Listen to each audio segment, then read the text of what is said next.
Welcome to this Salish Sea Fellowship Sunday afternoon service. Our service today is about poetry.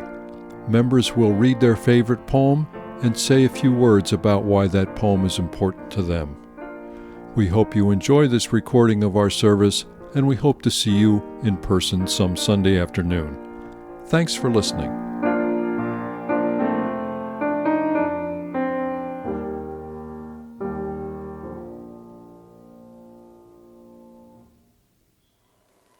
As with many of you, I was introduced to Joseph Benarnick's traditional annual summer poetry service at QUUF. I recently found in the order of service for August 7th, 2016, the following: The Crowd at the Ball Game by William Carlos Williams, read by Rob Wamstead. Thought I'd get that in there.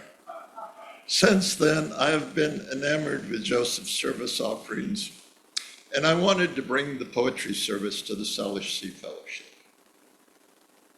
Joseph graciously sent me a guide titled How to Produce the Annual QUF Favorite Poem Service, which has helped, that he created in 2021 for the National Poetry Month. The guide begins with, the favorite poem service is Laylad's summer service that first appeared in 2001. And frankly, I think Joseph stopped doing it in 2021 on the 20-year anniversary.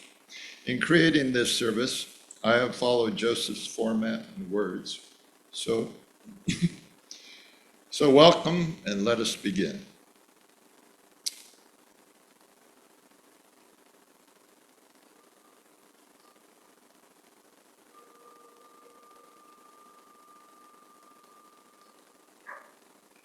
So please rise as you are able and join me in reading of the words for the lighting of the chalice, and remain standing for our first hymn.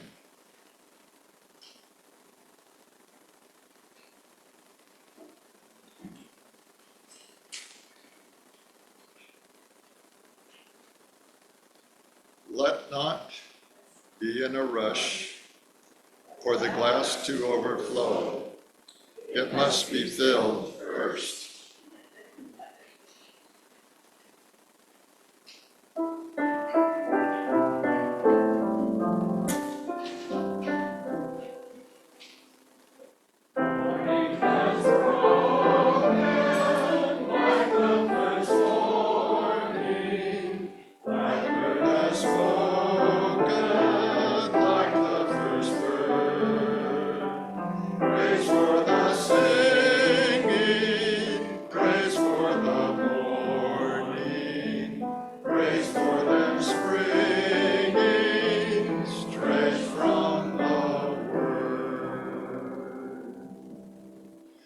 In Joseph's words, the favorite poem service is a joyous celebration for the art form called poetry. What this gathering celebrates is the presence of poetry in our lives, and how specific poems touch certain lives in profound, persistent, and sometimes mysterious ways. And this service is deeply intimate service where our fellow members and friends stand publicly and say, listen to this. The exchange itself is one of the most fundamental exchanges of any community, the voice of something held dear and the attentive, respectful listening. It can be an intimate and vulnerable moment and reminds us of an aphorism by the poet Antonio Portia. I know what I have given, I don't know what you've received. What this service intends to give is one of the greatest gifts we human beings have ever created. Every reason in the world to gather together and pay attention here, now, to what our neighbors consider important. So I thank each and all of our readers and singers, and especially those who are stretching themselves to do something to nourish the community. And I also want to bow to the listeners. Readers, and singers and listeners.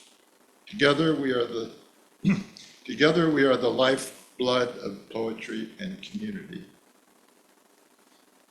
Finally, two favors. First, as listeners, you're invited to open yourselves to laughter, tears, insight, delight, the musicality of language you may not understand, and of course, poetic ambiguity. Second, please refrain from clapping after the readings.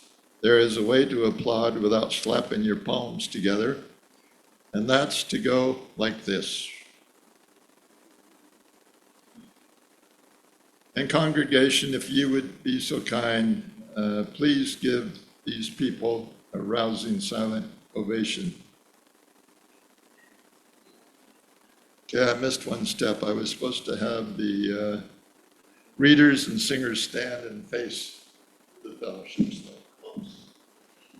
Anyway, they're up here. So singers and readers stand up so they know who you are. There we go. There we go.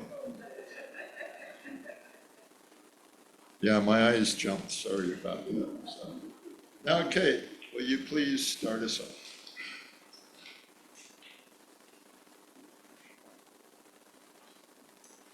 Good afternoon. I'm Kate Madsen, and my chosen poem delights me for two reasons. First, for its vivid language and expressive metaphors. And second, for the gratitude the poet expresses to his mother in the last stanza. It mirrors my appreciation of my mother for modeling the same sustaining, rewarding point of view. Upon her graduation from the University of Chicago in 1944, my mother Jean enlisted in the newly formed Marine Corps Women's Reserve and served for 18 months.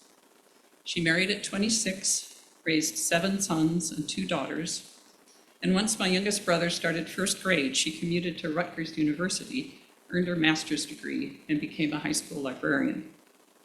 My father was crazy about her. They were married for 51 years until his death from Alzheimer's. My mother was smart, artistic, and inquisitive, with a particular zest for language. Reading, Scrabble, Boggle, great books discussions, New York Times crosswords, New Yorker cartoons. Up until her death at age 90, she was, in the words of Edith Wharton, unafraid of change, insatiable in intellectual curiosity, interested in big things, happy in small ways. Mother, by Ted Kooser.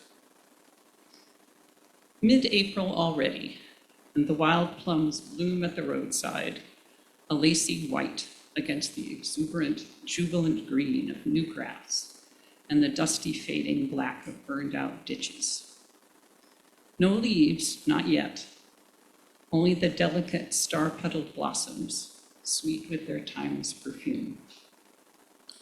You have been gone a month today and have missed 3 rains and 1 night-long watch for tornadoes.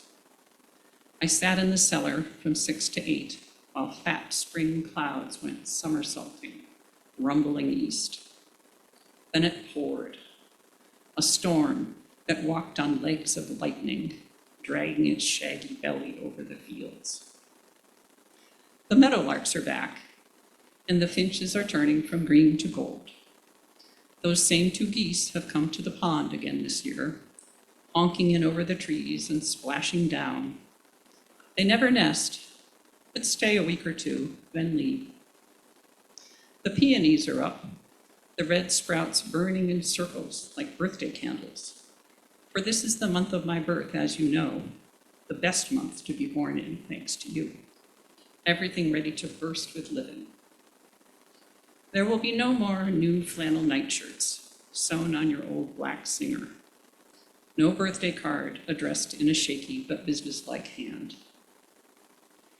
You asked me if I would be sad when it happened, and I am sad.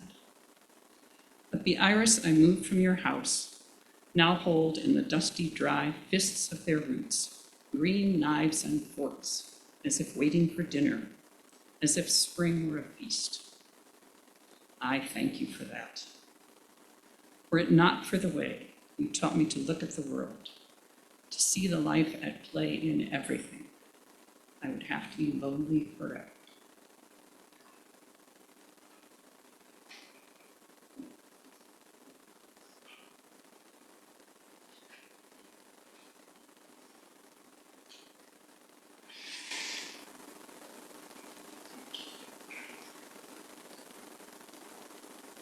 I'm Joni Murphy.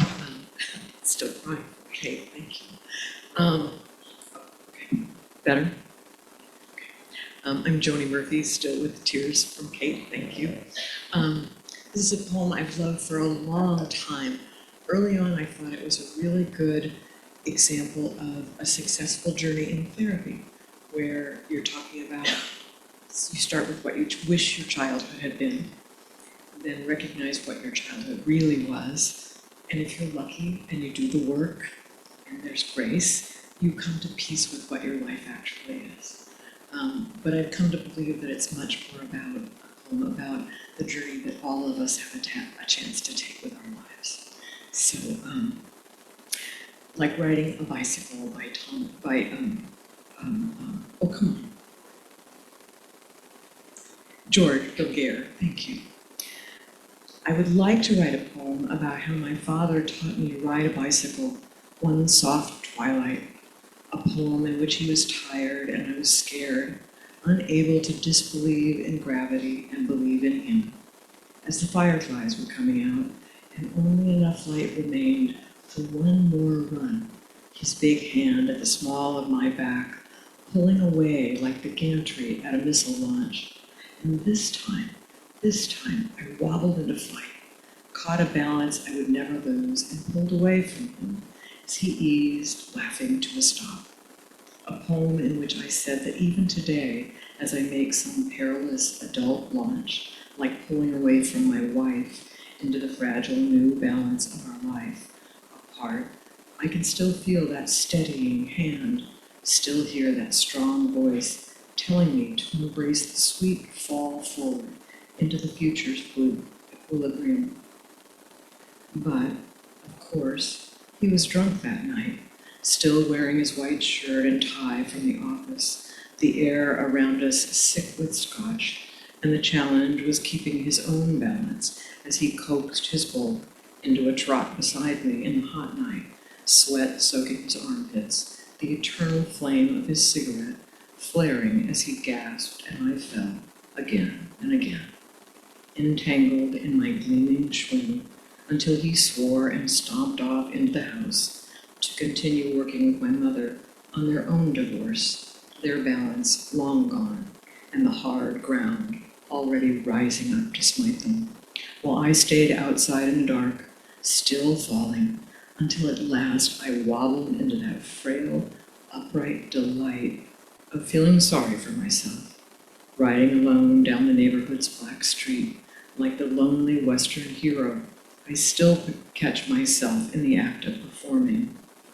And yet, having said all this, I must also say that this summer evening is very beautiful, and I am older than my father ever was as I coast the Pacific shoreline on my old bike, the gears clicking like years, the wind touching me for the first time, it seems, in a very long time, with soft urgency all over.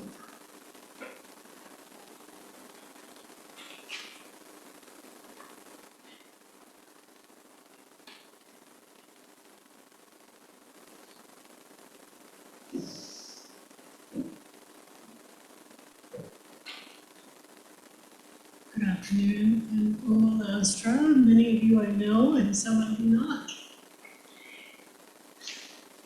So I'm going to read one of Robert Frost's poems, and I think I'll read the poem first and do it a little differently. The road not taken. Two roads diverged in a yellow wood, and sorry I could not travel both, and be one traveler. Long I stood and looked down one as far as I could to where it bent in the undergrowth. Then took the other as just as fair, and having perhaps the better claim, because it was grassy and wanted wear. Though as for that passing there, had worn them really just about the same, and both that morning equally lay in leaves, the first for another day. Yet knowing how way leads on to way, I doubted if I should ever come back. I shall be telling this with a sigh, somewhere ages and ages hence, two roads diverged in a wood, and I took the one less traveled by, and that has made all of the difference. So here's a little reflection on this poem, which I remember first reading when I was probably 12, and it had significance. After college, I chose a less complex lifestyle, or the road less traveled by. I moved from New York, suburbia, to the West Coast. It shaped my growth and my life tremendously. It was the late 60s and the era of Vietnam, which I feel divided our country enormously. I marched in protests in New York City and did not want our brothers and sisters and friends to lose their lives in a war conjured up by the military-industrial complex. Eventually, I knew that I wanted to be a traveler and to move west. My spirit dictated my choice to move to California. My mother was horrified. My decision opened up many wonderful opportunities for me. I took the road less traveled by. The vast topographical differences comparing east to west were enormous. My house in Sausalito looked out upon San Francisco Bay, which offered an expanse to reflect on my life and connect with nature. It opened my heart and provided inspiration for writing songs, singing, and playing my dulcimer. First, Frost's poem was certainly a metaphor to guide my life. The natural environment opened me up. I backpacked in the Sierras, swam in beautiful mountain lakes, climbed and hiked nearby Mount Tamalpais. Leaving a challenging marriage, I happily found Port Townsend. After 25 years in Marin County, I visited PT and synchronistically bought a house here, which a friend had just finished building as I was selling my house in Inverness. My children, Molly and Forrest, adopted at birth, and our Samoyed, Nisa, and I moved here in 10 days' time.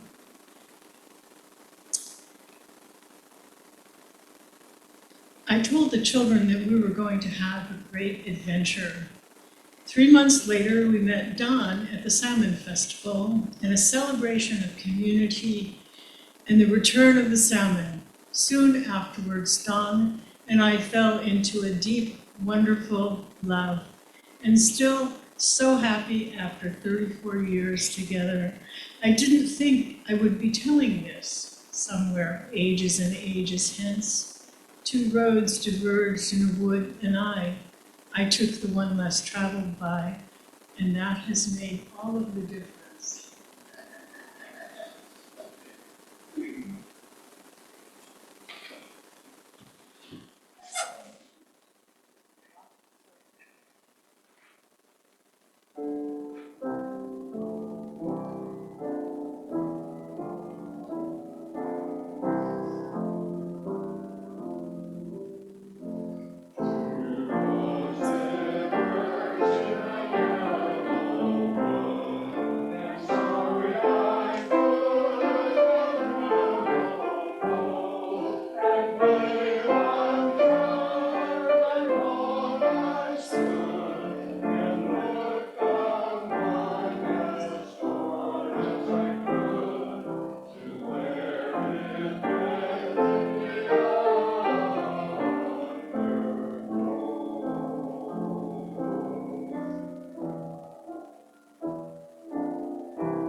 Good afternoon.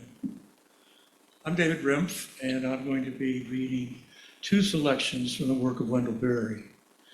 Wendell Berry is a farmer, a poet, a novelist, an essayist who has lived and worked in Kentucky his whole life.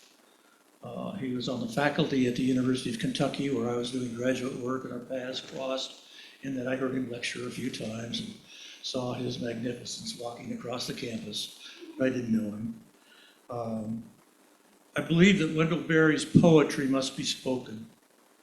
Reading doesn't do justice to it. It requires kind of Kentucky calm, confidence, and cadence of country people. I lived and worked in Kentucky for 13 years. I'm married into a Kentucky family. I still can't capture it. It's a delicate way of speaking that carries meaning just in the rhythm and the tones. The first piece will be just speaks to my moral character, to and for my moral character. The second one, somewhat more serious, for the future, is attempt to marry the relationship between the long-term view and the current moment and what our responsibilities are. The first is entitled Confession. I wish I was easy in my mind, but I ain't. If it weren't for anger, lust, pride, and greed, I'd be a saint.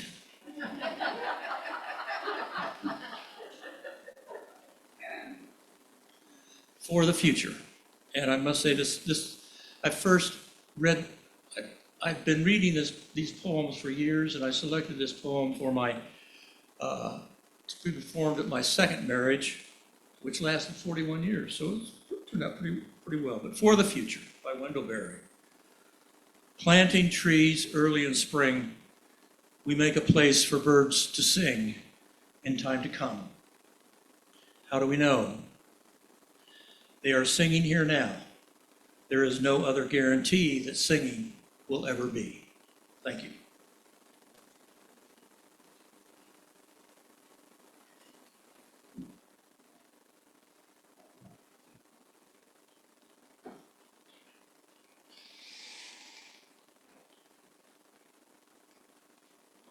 Good afternoon. My name is Gail Sandlin. Years ago, when I read the first stanza of Auguries of Innocence, I wondered, what does that mean? But then upon reflection, of course, perhaps. And so it goes for the first 4 simple lines. In its simplicity, a profound revealing.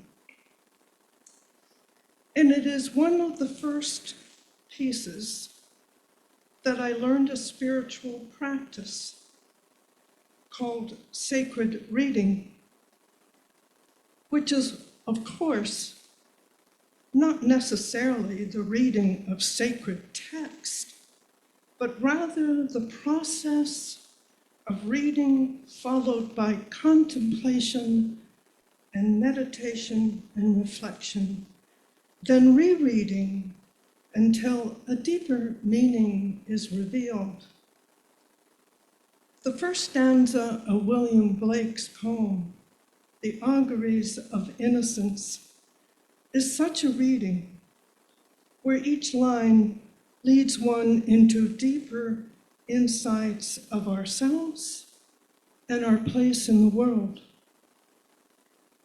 To see a world in a grain of sand and a heaven in a wildflower, hold infinity in the palm of your hand and eternity in an hour.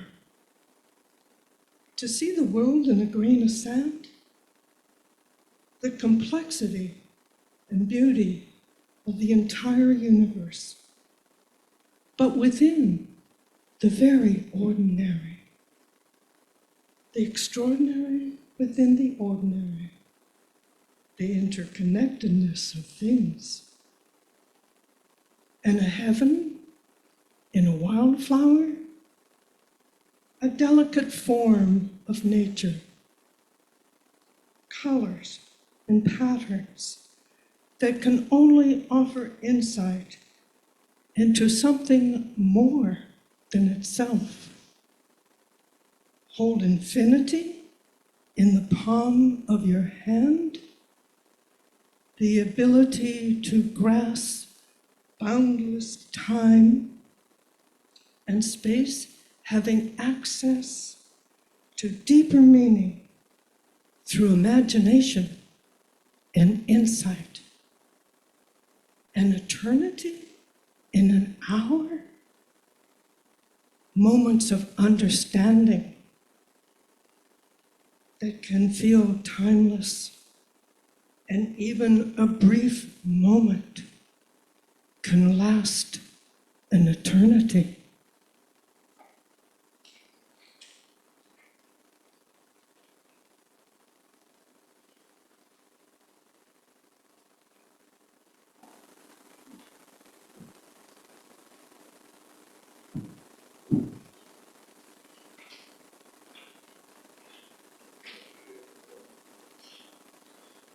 Hello, my name's Ron Strange.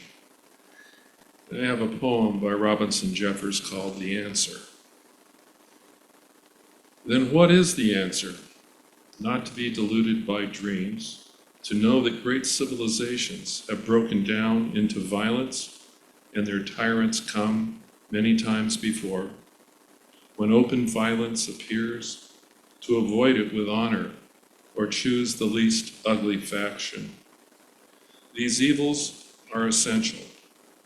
To keep one's own integrity, be merciful and uncorrupted, and not wish for evil, and not be duped by dreams of universal justice or happiness. These dreams will not be fulfilled. To know this and know that however ugly the parts appear, the whole remains beautiful. A severed hand is an ugly thing.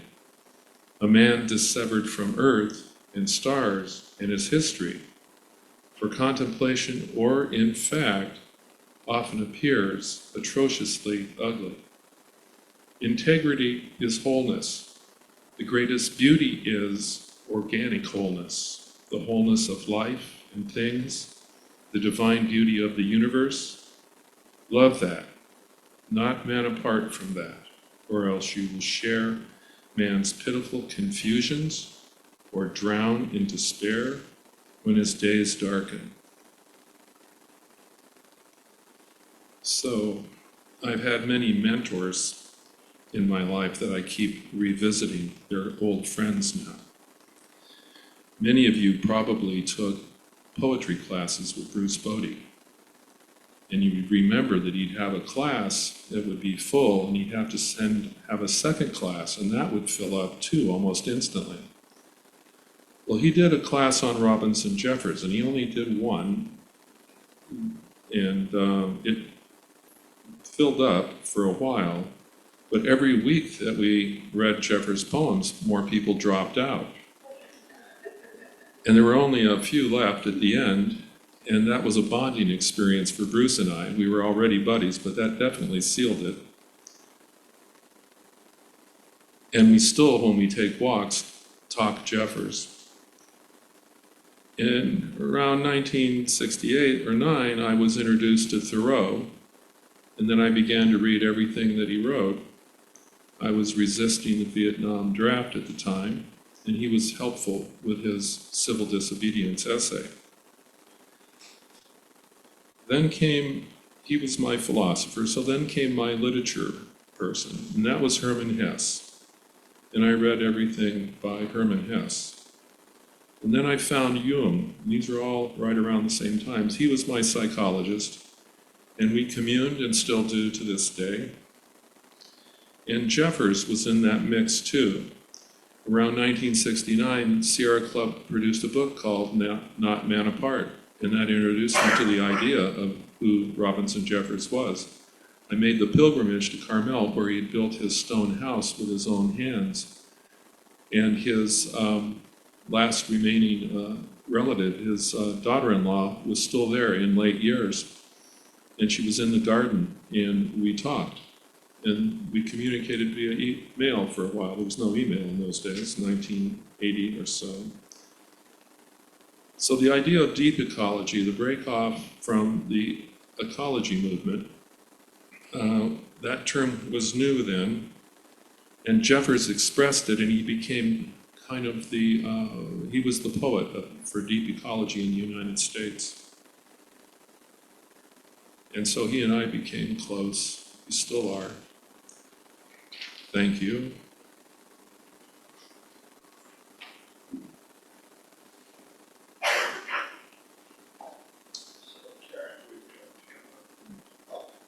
I'm sorry, Karen, would you like to come up? Thank you.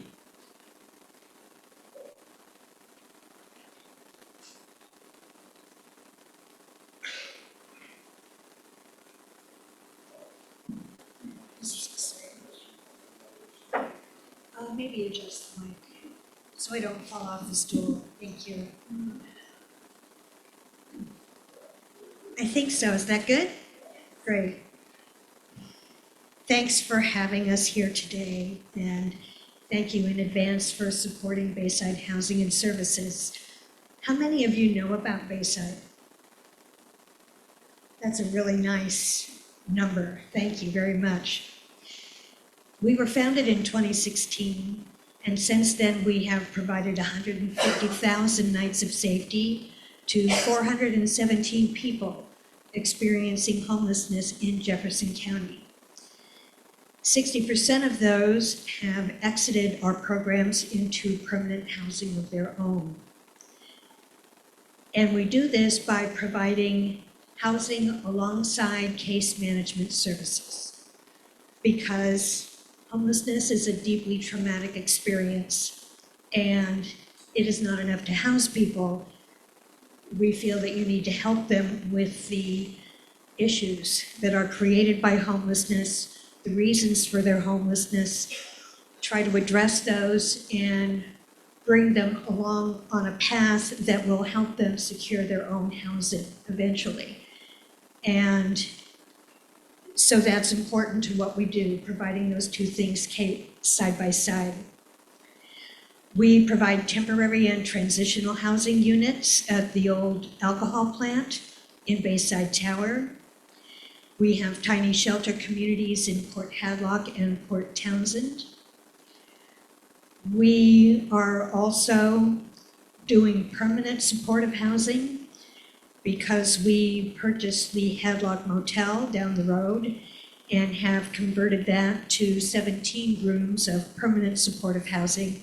We renamed it Woodley Place. And technical term, permanent supportive housing is housing for people who have been chronically homeless and who have qualified disabilities, one or more.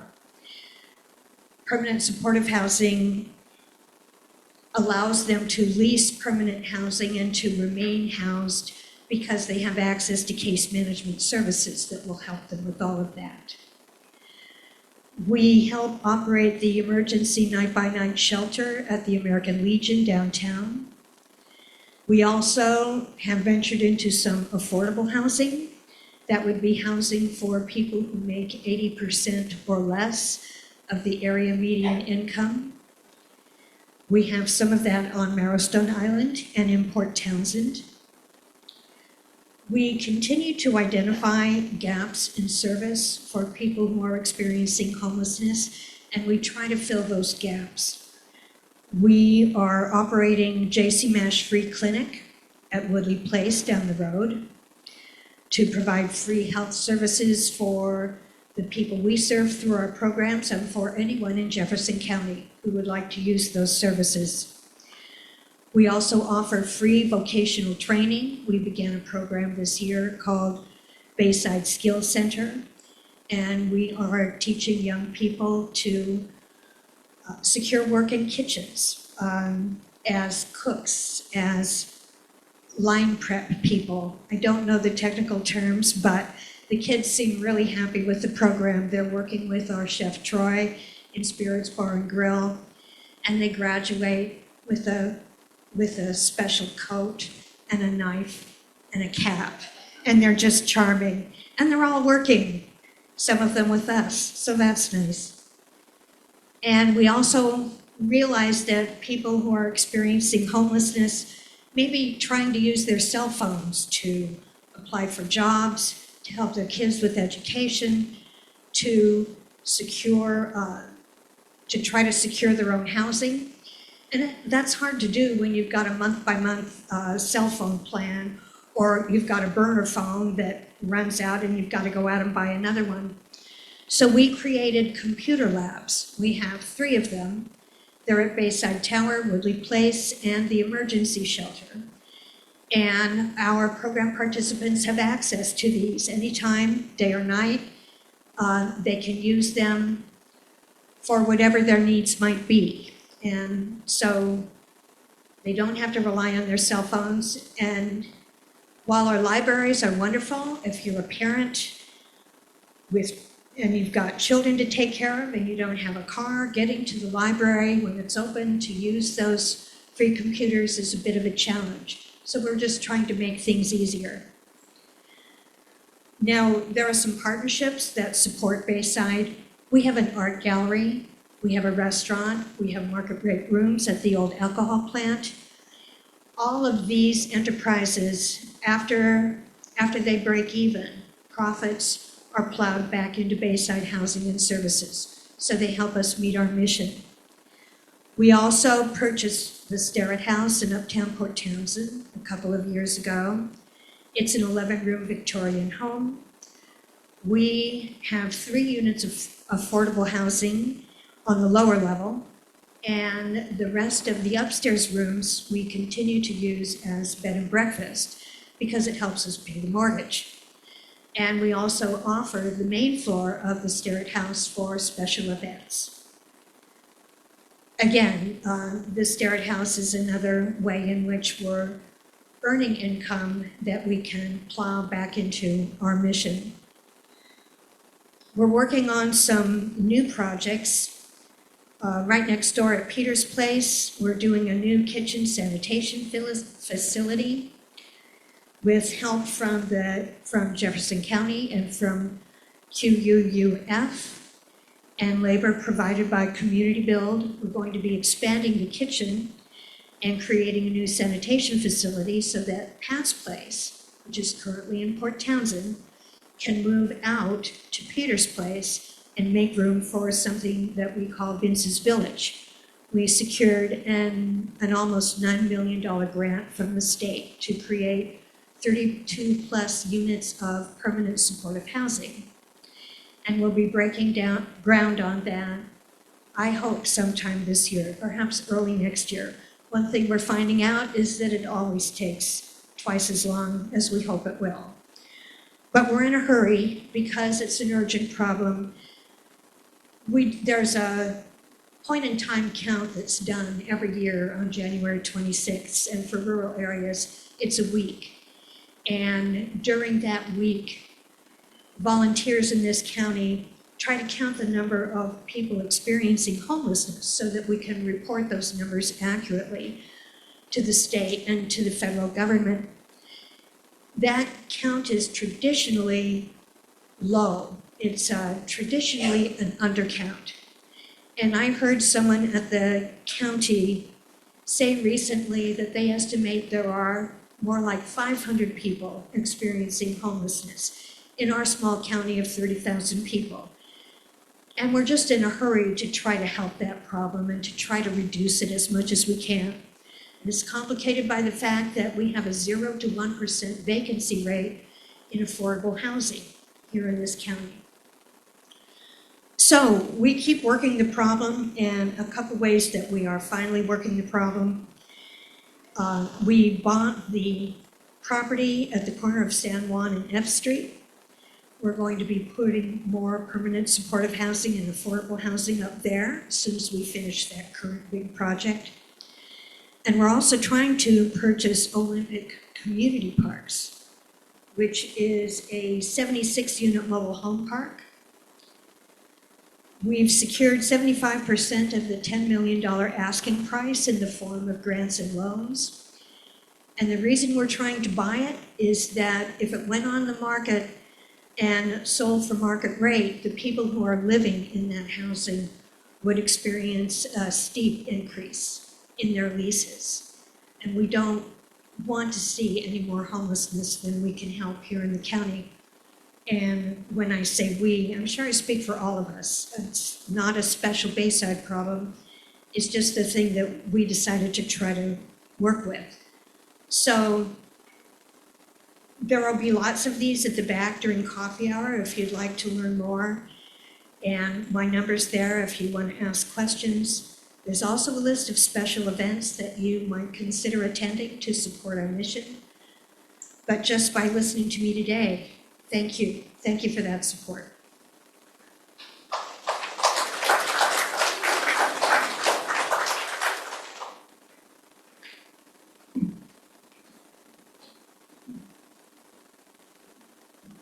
And that's a little closer. So yes, now the offering today will go to Bayside Housing. And as a reminder, if you put cash in the plate, that will go to Bayside Housing. If you want the cash to go to Salish Sea Fellowship for your pledge or something, use an envelope that should be in the basket. If you've written a check, make the check payable to Salish Sea Fellowship. But in the notice area, say that should go to Bayside Housing. So with that, Audrey. Sure.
hello.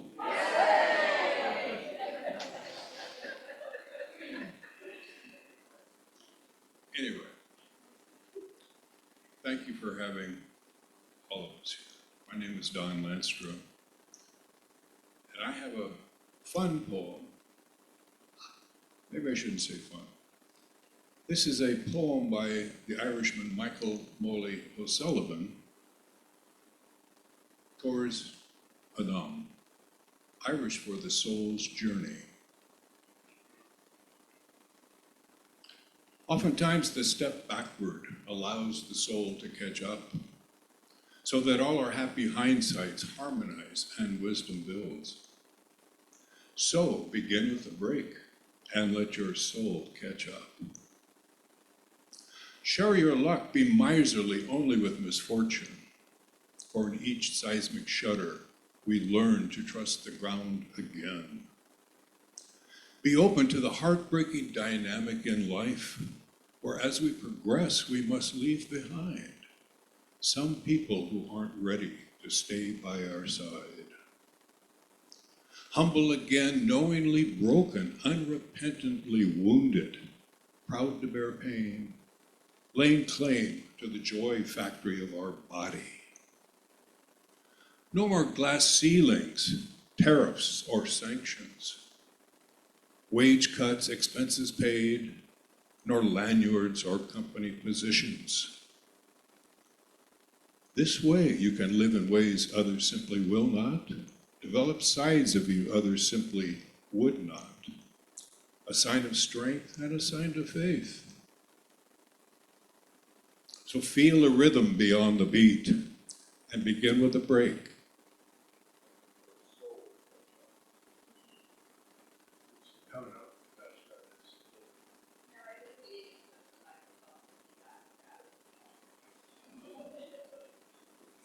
See, you did want this. Hello, hello.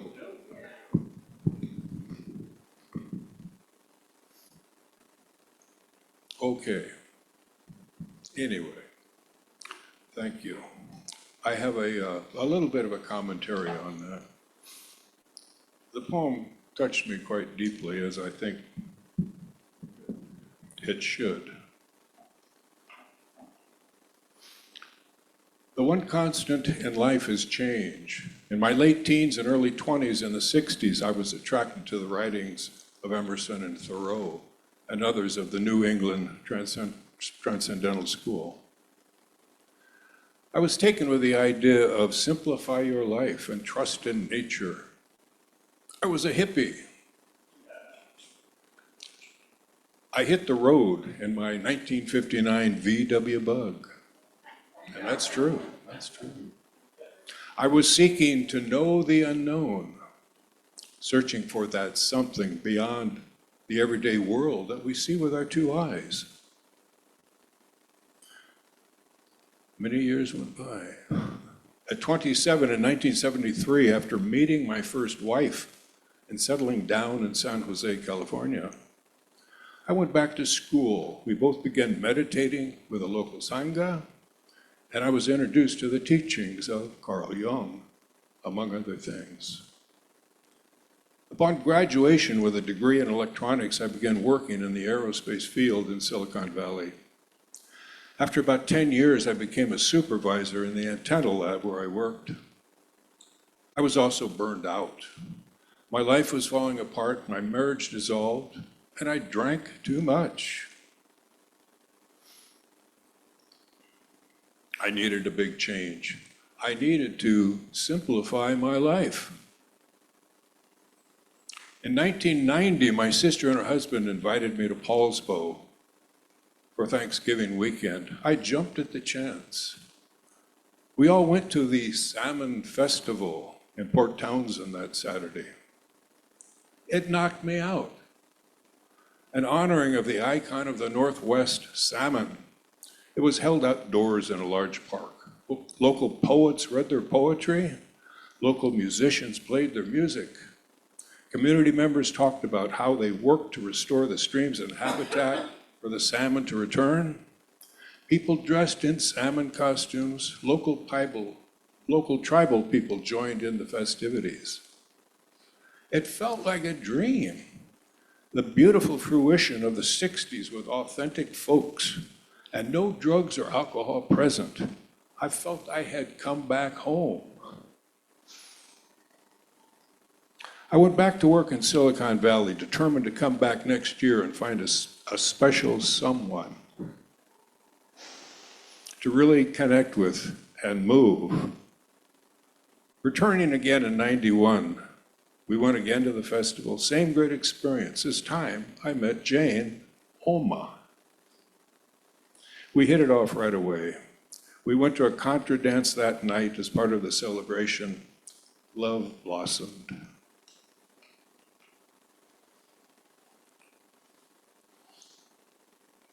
In early '92, I moved to PT. I lived with Jane and her two 9-year-old kids, Molly and Forrest, in the house she had bought the year before when she moved here. I went to the Wooden Boat School for a 6-month boat building program and settled into the PT life. We've been here together 33 years now and still very much in love. The poem I read has touched a deep chord in me, showing me a picture of myself, a deeper view of my evolution as a person. Begin with the break and let the soul catch up. Thank you.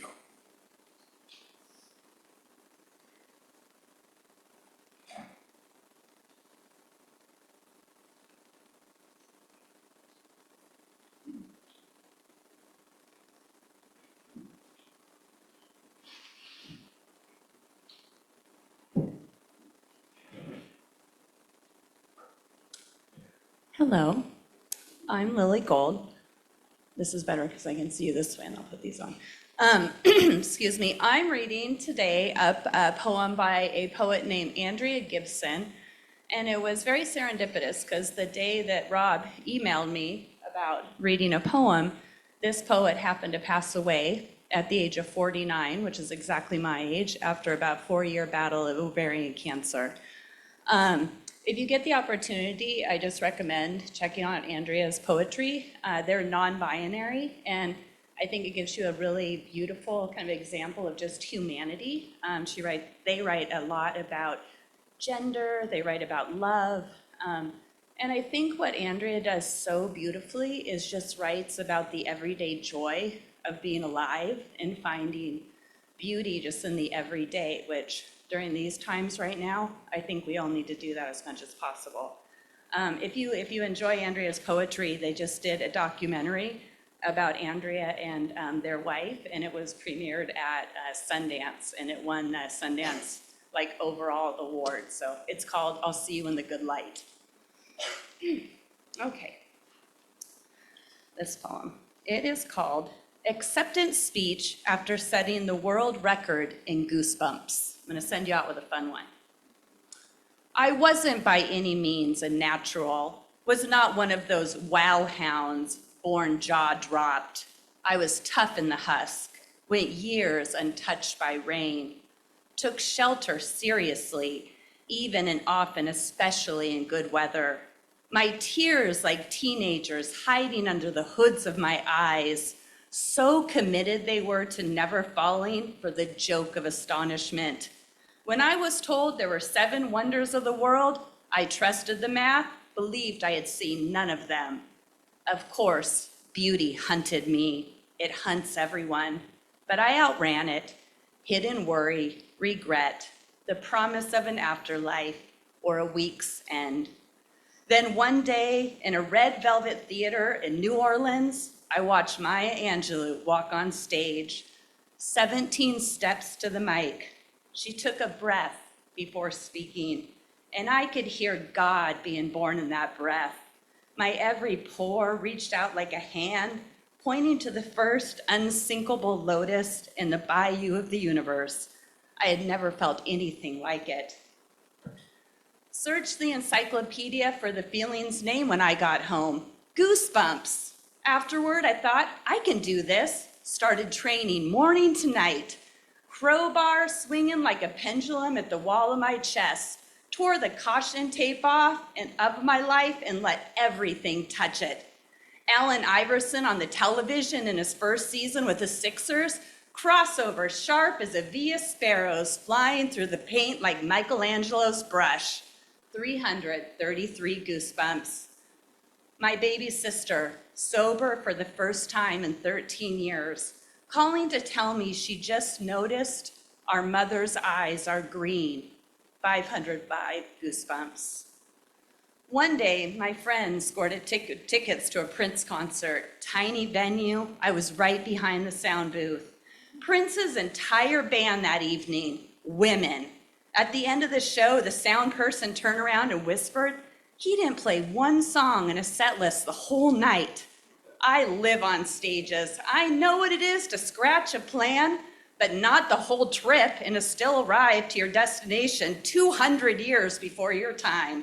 421 artists formerly known as Goosebumps. But that's just the fancy stuff. Some of them came from simple facts. It rains diamonds on Jupiter, 189 goosebumps. Blood donors in Sweden receive a thank you message when their blood is used, 301 Nordic goosebumps. One night in Ann Arbor, my friend, still undiagnosed, could not uncurl her fingers to strum her guitar, so she sang the chords instead. It was the first time in my life I'd seen pain become an instrument. 10 dozen goosebumps. For each and every note plucked from the string section of her refusal to silence her dream. After that, nothing in the world was gray. Even the movie of my past was released in color. The oldest man in my hometown could not get to the door to listen to our carols, so we went inside and sang at his bedside instead. 24 boots on the front steps catching snowflakes with their tongues. 776 goosebumps. At one point, everything started doing it. A sincere apology, 221 goosebumps. An enemy's love poem, 222 goosebumps. The moon rising over the Continental Divide. My girlfriend and I thought it was a car driving off a cliff and suddenly nothing in the world was dying. You ever felt like that? A split second when the nothing in the world is dying? 888 goosebumps. And the next day I sharpened a tiny axe so I could split the seconds myself.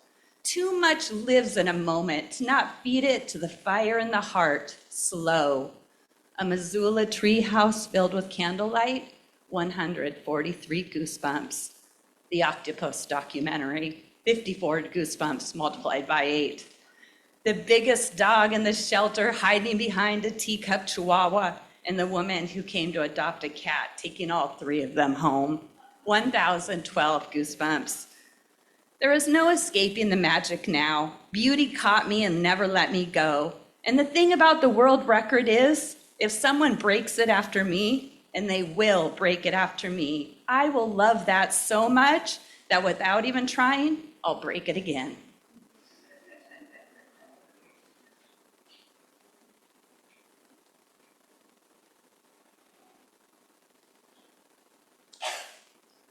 I would like to thank all the readers, and I'd like you to stand and turn around so that the audience can thank you as well.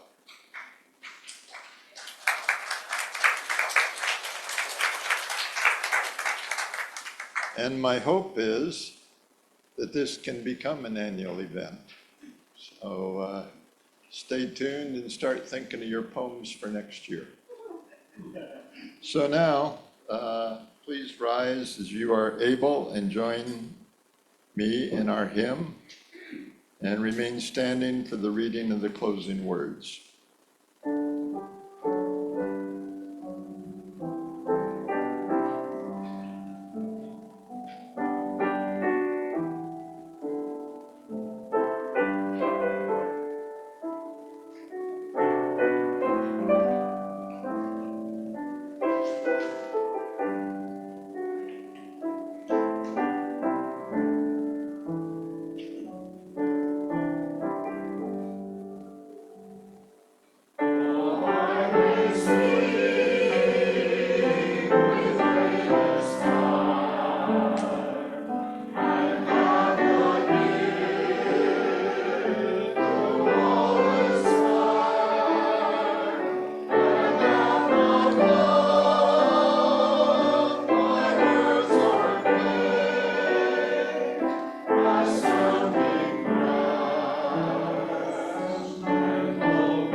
The closing words are at the back page of your order of service. So if you'll join with me. We extinguish this flame, but not the loving joy of being freely together. We carry that joy until we meet again. May it be so. Shalom. Amen.